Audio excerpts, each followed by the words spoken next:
What's up, everybody? Welcome back to the ProtoART. So if you are unaware, there's a nice little trick I want to share with you guys. Photoshop has an option where you can merge all the visible layers by hitting Shift, Option, Command, and E.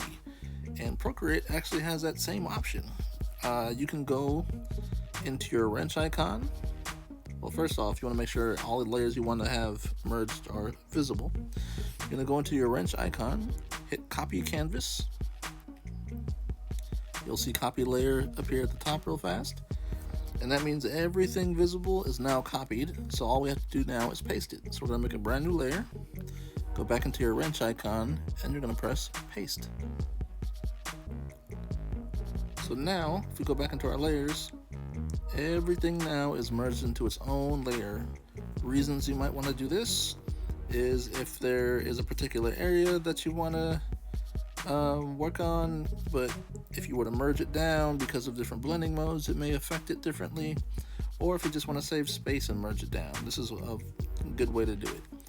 Anyway, guys, hopefully that helps with some of you out there. If you're having issues and were wondering if it has that same option, it does in Procreate.